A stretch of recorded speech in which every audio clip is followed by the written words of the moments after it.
Hey guys, welcome to episode 3 of my podcast. This episode we are going over module 5. That is a module I chose to reflect on today because I actually really enjoyed this module. It was based off of pretty much handwriting and how it can be used in forensics to solve cases, narrow down suspects, pretty much just help the overall case. I thought it was interesting in our assignment on how we kind of had to do a hands-on practice of that. We had to check for if the letters were italicized, check the space in between the letters and between the words. And I thought it was cool because these are just daily things that people do that can be used to solve something as big as like a murder, or it's something so simple can be used. I just thought that was really cool, and especially that we got to do a little hands-on example of that. It's crazy how someone's handwriting can actually explain a lot about them and point them out from a crowd, really. And actually, it's kind of interesting when we had to choose an event.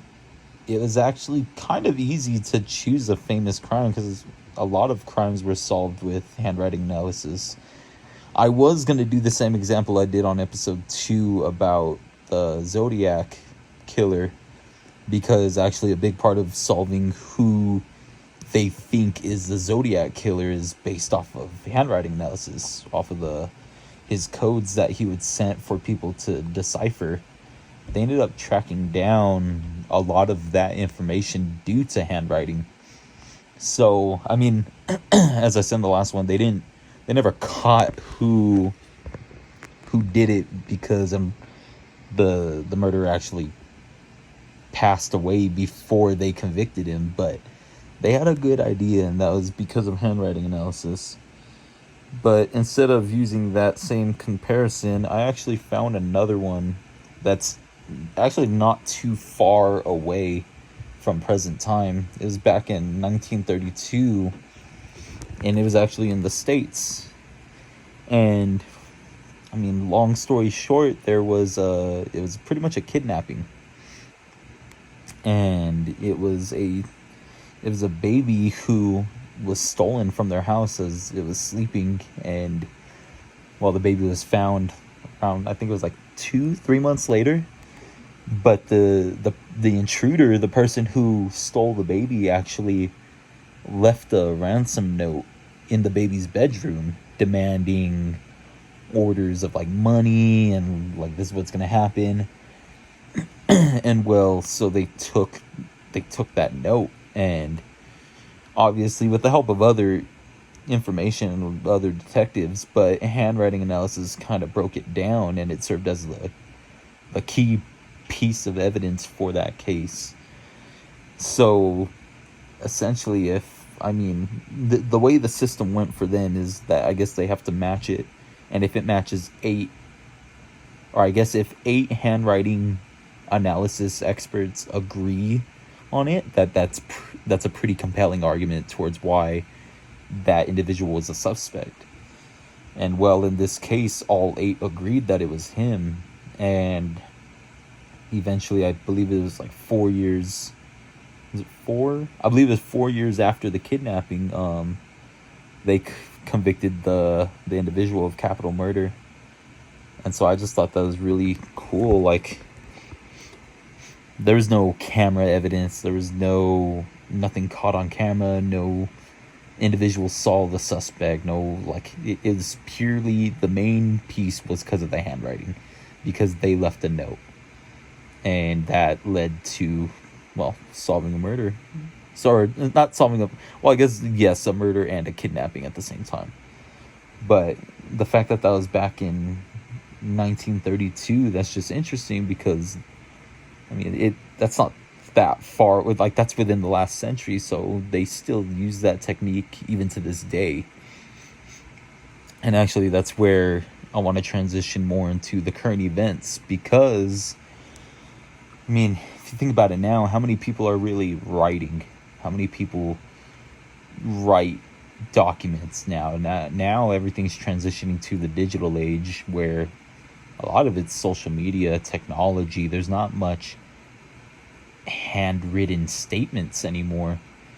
And so it kind of leads to the question, like, how prevalent is this technique, if you will?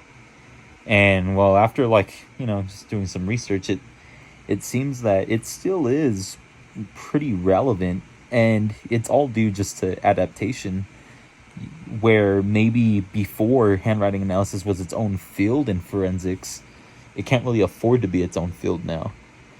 So where they adapt is now the same experts who were experts in handwriting analysis, now they're experts in other fields of forensics in terms of, like, patterns,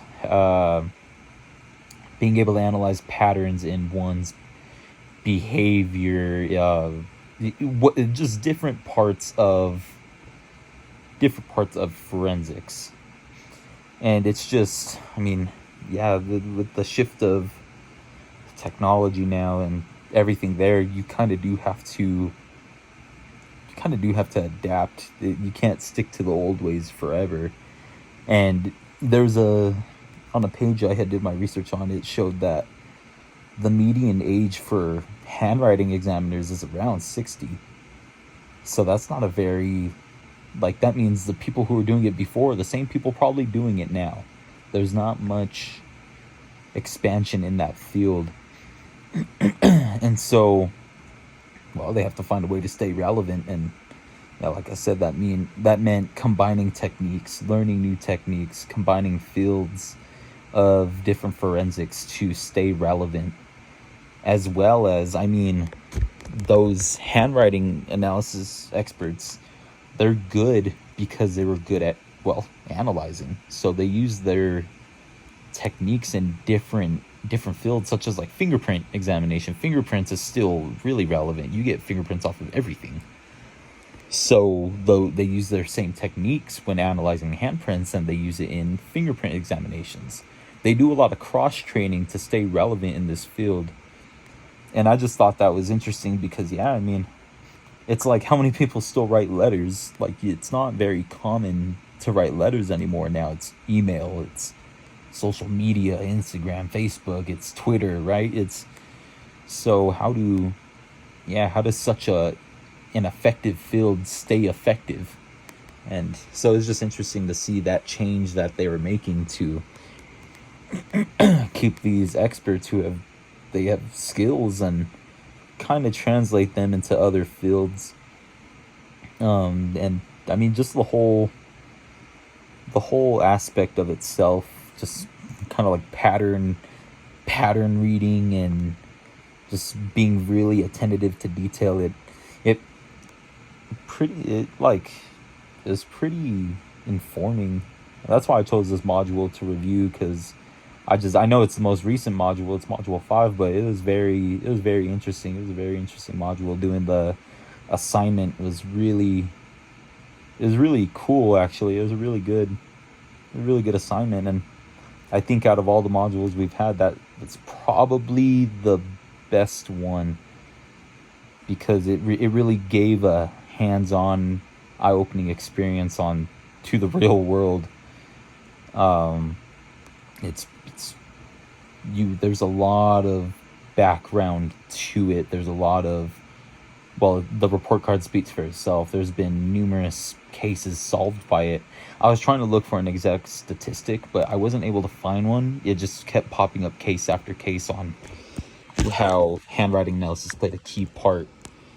So yeah, that was my analysis on module 5. That was episode 3. So we'll see you all next time.